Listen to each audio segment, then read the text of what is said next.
and welcome to the Motorsport Coaching Podcast, sponsored by Motivate Training and Management. This is a podcast where we talk to drivers and industry experts to help you maximize your performances on and off the track. Let's get started with today's show.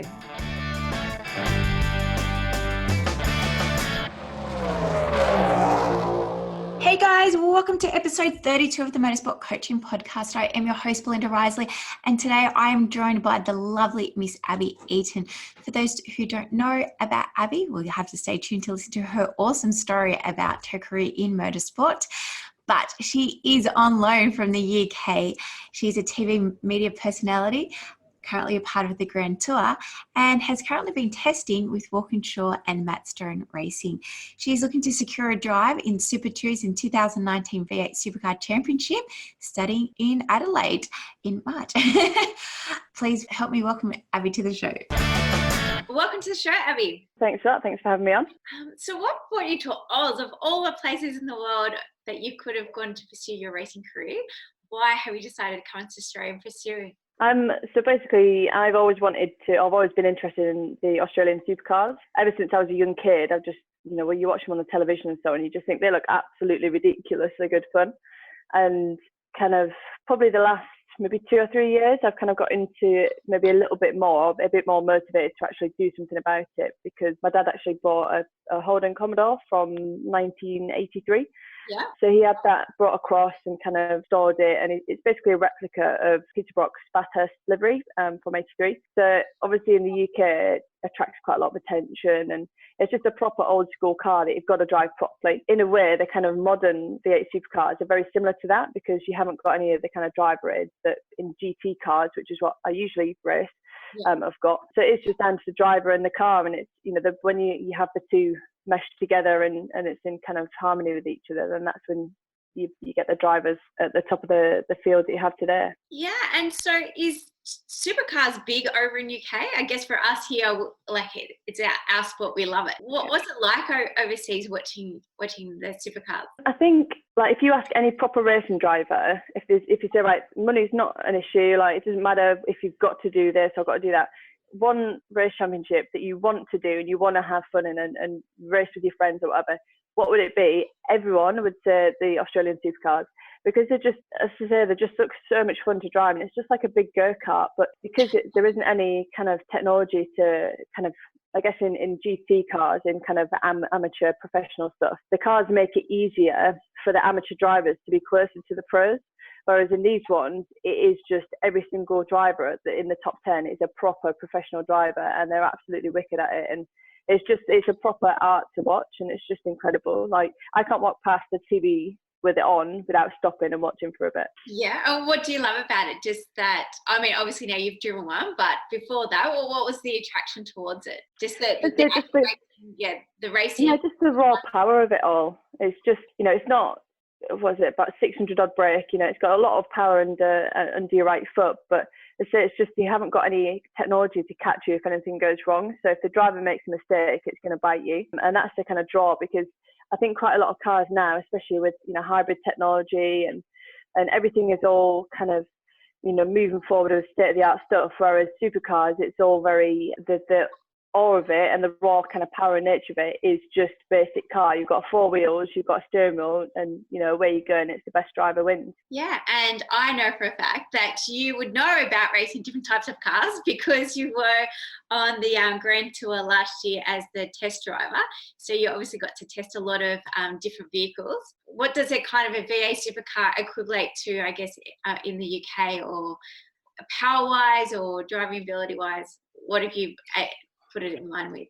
Because it's such a big kind of heavy car, there isn't really anything race-wise in the UK that you can kind of compare it to, kind of like for like. Kind of probably the most like for like are the older cars, like the one that my dad's imported across and stuff like that. But they kind of, I guess in terms of weight and power, kind of power to weight ratio, the GT cars are very similar. But as I said, they've just got so much technology with it that it's just a complete different ball game. Yeah, when you're so lucky to drive all the different cars that I do on the Grand Tour and other things and my other parts of my work, you get spoiled with the cars that you drive. My dream car growing up was an Aston Martin. When I was a little kid, I was like, I want an Aston Martin. They're amazing. I love them. And as soon as I jumped in and drove one, I was a bit like, Oh, that's what I was expecting. Yeah. And that's just because I'm so lucky to get to drive all the other kinds of cars that are out there. And, it's not a bad car at all, but in the grand scheme of things, and it depends what kind of driver you are as to what you want out of a car. And if you want it to be a nice, cruisy, comfortable car for mileage, but still beautiful and still pack a punch, then you get an Aston Martin. But obviously, my involvement in motorsport, I want something that's raw and aggressive and it's going to try and bite me all the time. So it just depends what kind of car you're into, I guess. Yeah, so Abbie, let's go a little bit deeper into your career into motorsport. So you started racing go-karts with your 10, thanks to your dad. What's your journey been like to today? How have you been able to achieve everything you have at the tender age of 28? 27, just 27. Oh, 27, sorry, 27. I just saw you had a birthday, so I was like, okay, yeah. Only just. I'm already like 27. I'm nearly 30. That must mean I need to have like all my stuff together by now, and I'm still playing racing cars. Yeah, so started when I was 10 years old, but the journey for me, I guess, started much younger with obviously following my dad around when he was racing. So I was at a track when I was about 2 months old in a pushchair, and every single race weekend that my dad did, I was there, growing up around it, oil under my nails, just getting grubby and just a proper racing kid. And it took a couple of years of kind of pestering my dad to get me a go-kart to actually kind of start and get going. And once he did, I think probably the first time I drove it, it was in a car park, and I just kept doing donuts, and in the end I bent the clutch out. Yeah. And I think at that point my dad was just like, oh, what have I done? I've let her loose now. What have I done? So yeah, from then it's been kind of 17 years of, a lot of hard work and a lot of sacrifices. And, I'm not from a family that's got a load of money, which a lot of people in motorsport, because it is that kind of an industry, it's a business and it's a money making game and all that kind of stuff. So I've had to really graft to be able to do what I do. And, people think, like I've had some people, especially since the Grand Tour thing happened, saying, oh, silver spoon, and like with the supercar thing, well, money gets to drive and all this. And actually, of the 17 years that I've raced, I've only ever done 5 full race seasons. So from the first race all the way through to the last race, I've only ever done five times. The rest of them have all been part seasons because it's all I could afford to do. And in some ways, that's probably made me a better driver, because I know that when I jump in the car, I've got to deliver. Like I haven't had the time to test. I haven't got the best equipment perhaps underneath me, but I'm going to try and maximize what I've got to play with. And yeah, you become very adaptable to things. And I guess that's kind of shown with the Grand Tour, being able to jump in and out of different cars and set the times that I do. And thankfully, when I jumped into the Supercars over the last month or so, I've been able to adapt to them very quickly as well. So it's not the easiest path to get to where I've gotten to, but in terms of a rounded driver, I think it's probably made me a better driver to get to this part as well. So just excuse my ignorance, but is your dad like equivalent to say like our like a Dick Johnson when he was racing? And he kind of probably not that big. He was like a good kind of, it's difficult to describe. It's probably like a national racer. So I guess maybe something similar to kind of the Supercars, maybe one step down from the Supercars, but he's done it for quite a long time. Yeah, he was known. And even now walking around the paddock, some people come up to me and they're like, "Oh, you're Paul Eaton's daughter, aren't you?" And yeah. Although now it's kind of changing that people go up to my dad and say, "How's Abbie? What's Abbie up to?" That's what we want. And so, have you felt more pressure on you having that name to live up to? No, not really. And what about female in the sport? To be honest, my kind of views on obviously being different in motorsport as being a female is that like it doesn't really enter my head, and it's not at the forefront of my mind. And it's kind of when people ask me about it, I'm a bit like, oh yeah, I am a little bit different. And probably since the Grand Tour being kind of put in the spotlight a little bit more, I've probably had to think, actually, I am probably a little bit inspiring to those that are younger than me, or those that maybe want to get into the sport. And I'm just a girl from Yorkshire in England that is doing something that I love and that I've always loved doing. But actually, if I look at the bigger picture, it's probably something that's kind of unprecedented, especially with the Grand Tour putting me in the position that they have. That's unprecedented for any kind of big motoring show to do that and to put a female in that kind of position. So hats off to them for giving me the opportunity for that as well. But yeah, for me, I'm a racing driver that just happens to be female, and if I can use the fact that I'm different and unique to better, get more exposure for my sponsors or get more sponsors on board and that kind of stuff, I'm absolutely fine with that. But I don't want any special treatment because because I am a female. It's just up to them. If they want to give me some budget to go racing, then we will both get something positive out of it. Yes, and I think it's time that we highlighted the fact that you did get the role over our own Mark Webber at the Grand Tours. So, have you met Mark, and have you had a relationship with him over the course of your racing time?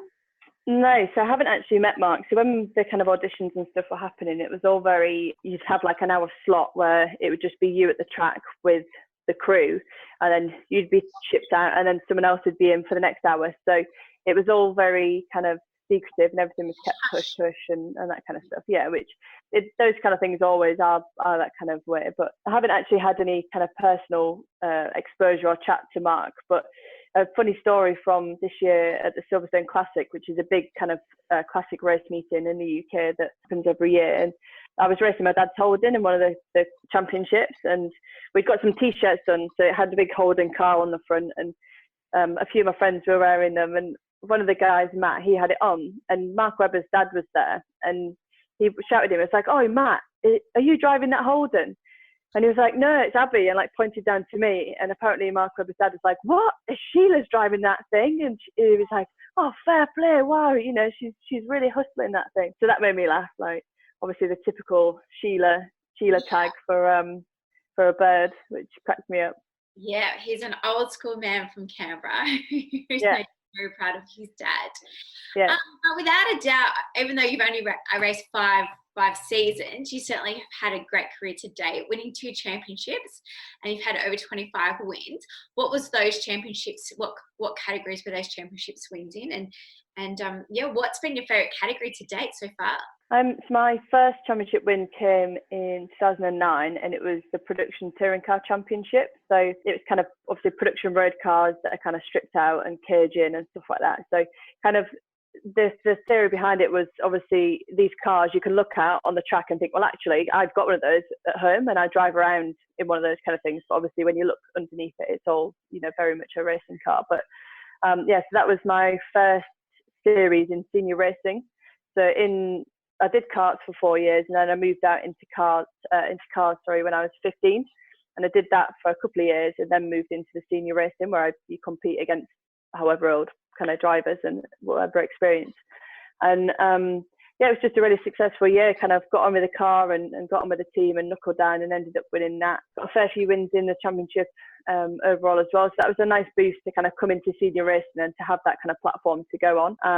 And then my second championship was 2014, and that was the Mazda MX-5 Super Cup. And to be honest, that was probably one of the most fun years, and it was the last year that it was done as a family run team. So my dad ran the car, he built the car, and we had my uncle as a mechanic, and one of my good family friends, Chris, is another mechanic, and mum would be there making the bacon sandwiches in the morning and stuff like that. And it's seen as one of the toughest championships in the UK, one make championships. And in that year there was 40 cars on the grid, and I was the only girl in the championship. And there was probably 6 or 7 times throughout the year where kind of I'd be like, yep, yeah, this is looking good, and then something happened and I'd think, oh no, I've lost it, and then go again. And it was just a season of up and down. And kind of it came to the last race meeting, and I was leading by about 17 points. So there was 2 races on that the weekend, and all I needed to do was pretty much finish, and then I would have won the championship. And in the first race, my power steering pump failed because the alternator belt came off. And basically what happens is I was like, I'm not stopping because I need to keep on going, and I'm going to go until the car stops me, basically. So in the end, the engine blew up and I didn't finish. So there was this mad panic because we didn't have another car, we didn't have another engine because we're a budget, family run team. And we're like, what we're going to do? And my dad was like, look, I'm going to need to get an engine anyway to be able to sell it. So let's try and get one now, so at least you can try and finish the race tomorrow. So there was a scrapyard down the road, and my dad basically said, look, have you got any bashed up MX-5s that still work? And there's this one that was all smashed up, and it got shipped in. And the team worked overnight with this road car, swapping the engine over into the race car. And this was a random engine that we had no idea if it was any good or if it was even going to last or anything like that. But it was the only option that we had. And what happens in the UK, if you don't finish one race, your next race you have to start from the back. So I just said, look, I'm not going to win this. But all year it's just been about winning. And I was like, this last race I just want to enjoy. So I went out back of the grid, and I think because the pressure was off, that I ended up, I had the fastest lap by a second and a half quicker than anyone else on the grid. And all through the race I was just cutting through up to the front, and then this other guy hit me off, broke the car, hit me off. So I went crazy, and I was like, I can't believe that. Like, I've gone from just needing to finish, and then last thinking, oh, I haven't got it. Oh, I have got it. I haven't got it. And then in the end, what had happened was I won by 1 point, and that's because I got the fastest lap during that race. So I did end up still winning the championship. But like, if someone said to me now, look, if you could go back knowing that you'd still win, if you wanted to go back and do that race weekend again, would you? I'd just say no, because it was so stressful. It took probably me and the family like a month to get over it because of the emotional roller coaster that it was. But in terms of I really earned that championship. And as I say, it was so much fun because it was a family run thing, and it's got a place close to my heart for that year. But the more recent stuff has been, a big step up. With last year, for example, I was in the Ferrari 488 challenge car, and that was a friend of mine that had basically said, look, like, I want you to jump in and drive with me. So like a professional and amateur driver together. And I hadn't raced for like a year and a bit. And I'm thinking, my other friends that were competing against, the other professional drivers, I'm thinking, they're going to be like, what's she going to do, blah, blah, blah. And I ended up jumping in, and I was faster than the other professional drivers. And I was just like, oh, thank goodness. Like, again, the pressure kind of put on, but I've been able to just jump in and kind of deliver with it. So that has been another kind of personal success of mine from doing that. And then having the courage to come out here for 2 months. So just going back to, like, you're not racing consistently and having that, obviously, that major race event to win that championship. What do you feel that what do you feel that in your life that's contributed to that resilience, or that's made you have that strength? Like you said, obviously you have this clear talent to be able just to rock up into any car and do a fast lap. Are you like constantly doing sim racing? Is it just training? Are you visualization? Apart just from your talent, what else do you feel like that's contributed towards your success?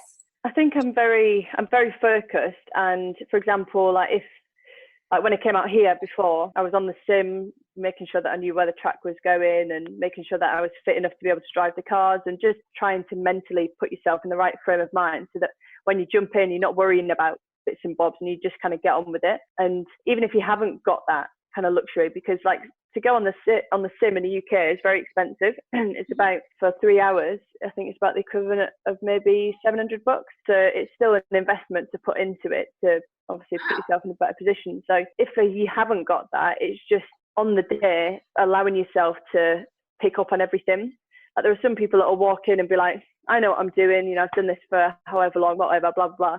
Whereas when I go into those situations, I'm a bit of a sponge, and I'll absorb everything I can to hopefully make the ride a little bit smoother to get to where I want to be. But in terms of the Supercar Test, I've had a lot of prep beforehand to obviously give myself the best opportunity out here. And how did that opportunity come about? Were you just on TV one time and you said, hey, my ultimate goal is to race in Australia at Supercars, and Matt Stone Racing gave you a call, or your manager got you a drive? Like, how did it all evolve from you coming from the UK over to Oz and actually having those test drives? So it was down to my dad, really. So he was racing the Holden at Brands Hatch, which is a circuit in the south of the UK. And there was a couple of Aussies over there racing some cars himself. One of them, Peter Dillman, he is now kind of my Australian manager. So he raced Supercars back in the day, and he basically just walked over and was like, what's this doing here? This is a long way from home. And my dad and him just kind of got chatting, and my dad was saying, look, my daughter really loves Supercars. It's something that she'd love to do. Do you have any contacts out there? And blah, blah, blah. And like, apparently my dad was pestering Peter to watch my onboards and stuff like that, which I wasn't aware about. I didn't know he did. Gotta love our dads. Oh, yeah, typical racing dad, which is lovely. So he's very proud. And yeah, basically said to Peter, please watch them, please watch them. And he ended up kind of having a look and was a bit like, wow, this girl can actually drive. And he has the tools and the contacts to be able to help me. So he brought in Joe Gardner, which was basically when he raced in Supercars back in the day with the Gatorade car. Joe had put together the deal with Gatorade. Mm-hmm. So brought her on board as well. And basically those two, plus my PR guy, Matt Payne, has just been kind of flat out trying to get me the opportunity. So the Walkinshaw test came first, and the Matt Stone test had been kind of booked in for a while before the Walkinshaw test. But yeah, both of them massive opportunities, and the team were both brilliant as well. And yeah, I just have got the bug now. I want to drive some more. And so where's it left at? Like, are you looking to do Super 2s or Super 3s or anything in 2009? What's the grand plan for 2019? Yeah, so the plan is to do Super 2. It's just, obviously the over Christmas period has not been a perfect time to kind of get deals done and to get conversations going, but it's starting to pick up again now. So just having meetings and talks with investors and stakeholders and people like that, just to see if people are actually interested in getting on board. And the biggest thing that I have kind of been a little bit overwhelmed with is the support that I've had out here from the locals, from the team, from the drivers, and it's been lovely, and they've welcomed me with open arms. And the thing that I obviously is most important to me is to be able to jump in the car and be quick, and thankfully I did that in both the tests. So I've got that bit out the way. That was the hard part done, and then the other part is just kind of working on getting the sponsors and getting the drive. So Super 2 is my aim. We're still working on it. It's just difficult with sponsors, as it is with anyone. So yeah, we haven't given up yet. Yeah, and are you working on that yourself, or is just Joe predominantly and Matt, or are you helping out with the process? And if so, have you found the process to be different in Australia versus the UK? So it's mainly Peter and Joe and Matt that are working on it. Their kind of mentality behind it is that they want me to be able to concentrate on the driving and the fitness, and learning Adelaide, for example, before it gets to the first round, and just making sure that I'm in the right frame of mind for that. And they don't want me to worry about the other stuff, because there's a lot of pressure and bullshit that comes with that side of things, and they just want to kind of keep my head clear. But me being me and kind of being self-funded and self-motivated and all that stuff from 17 years, I'm always like, what's going on, guys? Let me know. Like, well, what about this? What about that? And they're like, you stay out of it, but don't worry, Joe's been talking to me, so it's fine. Yeah. And of course, like I know Matt as well. So Matt's been a previous guest, but I've known Matt forever. So yeah. So I've got a good team around me, and they're all working absolutely flat out. And although Joe's in Hawaii at the moment, so she'll be a bit more relaxed probably. So yeah, we'll see what happens. I haven't given up yet, but obviously it's getting close to the first round. Coming up soon.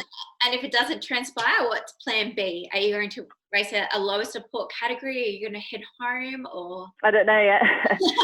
Plan B is to try and race something out here. I'd love to, and especially if it's on the Supercar package, because then it allows me to learn the tracks and just kind of get involved and be under the radar of the teams and the fans and that kind of stuff. So that would be plan B, and then it would give us at least another year to kind of work on getting the budget for next year. And to attack it properly. But if that doesn't happen, I'd love to stay out here and kind of work out here for a bit and just enjoy the kind of lifestyle. It's just, everyone's so much happier out here, and it is definitely down to the weather. As British people can be a little bit miserable, but you can't blame us because of the weather that we have to enjoy. Although we did have an amazing summer this year. It was beautiful, really, really nice. And then the football almost came home as well, but yeah, the football didn't quite happen for us, for poor England. Well, we've got Foxtel, so you can always check in on the football. And I know you've been doing lots of travelling, and I do want to touch on that, but I just want to go back. What about the 12 hours? Has there been any expressions of interest with that coming up in February for you to get on board?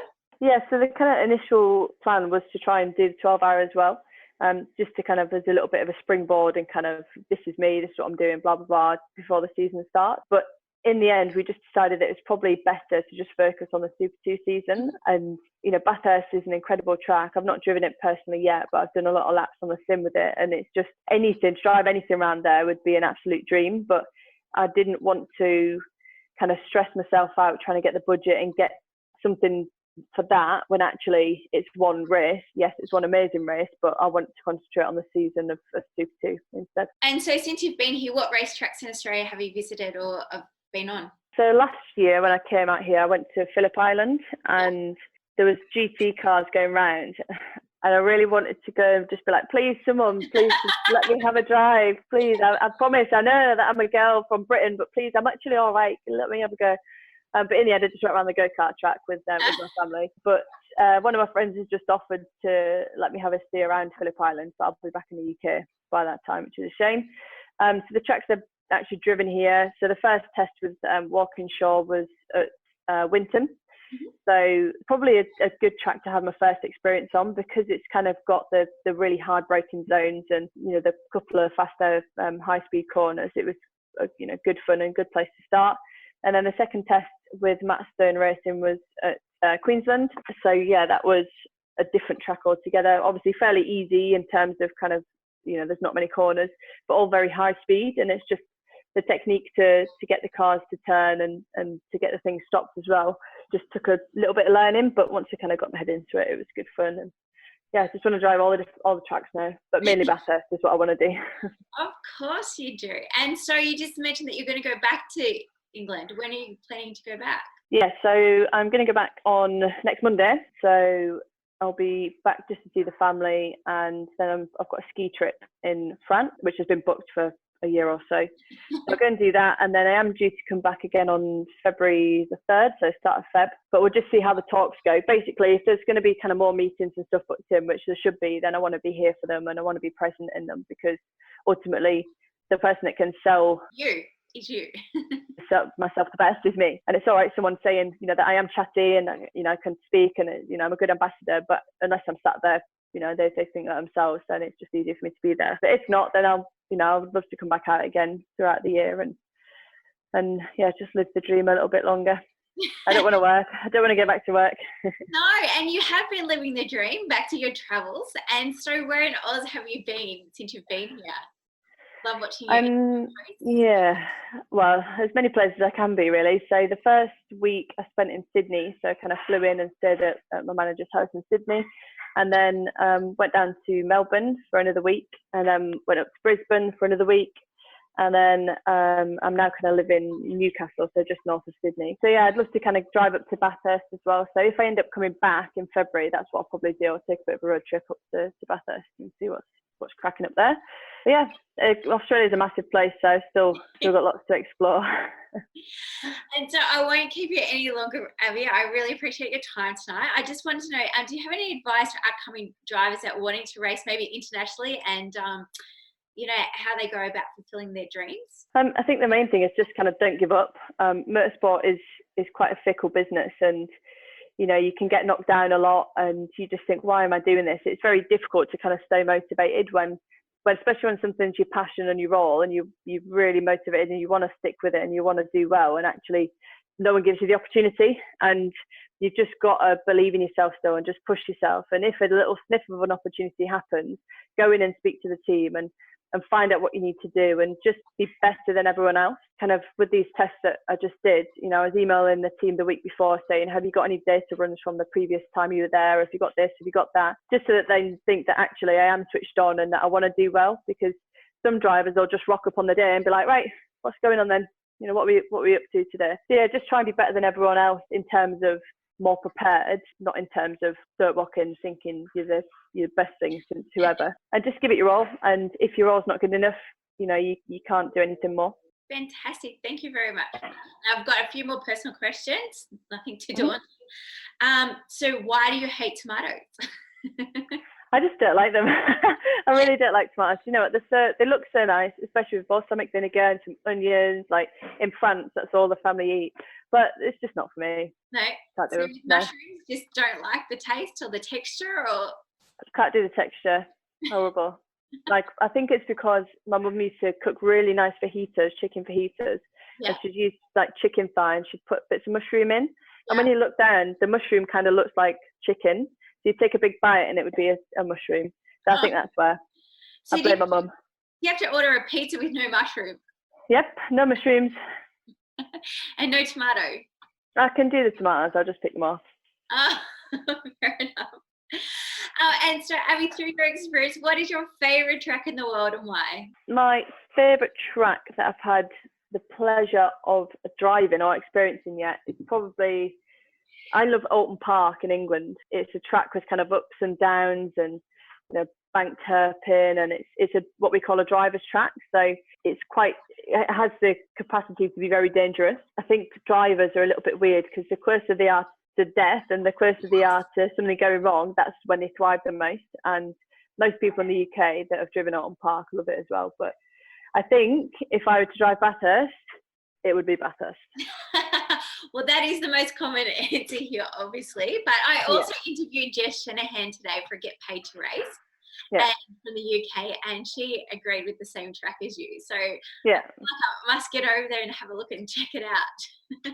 yeah, definitely. So thank you very much for your time today, Abbie. How can people get in contact with you if they want to follow your journey here in Australia? So I've mainly been using Instagram. So my Instagram handle is Abbie-Eaton44. My Twitter is exactly the same, and my Facebook is Abbie Eaton Racing. So I just kind of post things. If you just type into Google or whatever, it should come up anyway. But yeah, more than happy. People give me a follow, give me a message, and more than happy to chat with everyone and tell everyone what's going on. Fantastic. Well, we can't wait to see what's going to happen in 2019. Hopefully we'll see you on the starting grid of the Super 2s here in Australia. If not, I'd love to see you somewhere else in the world, and we'll look forward to following your journey. And I hope to have you on a little bit maybe later on in the year to tell us about what's been happening. Yeah, sounds good. Hopefully some racing to talk about.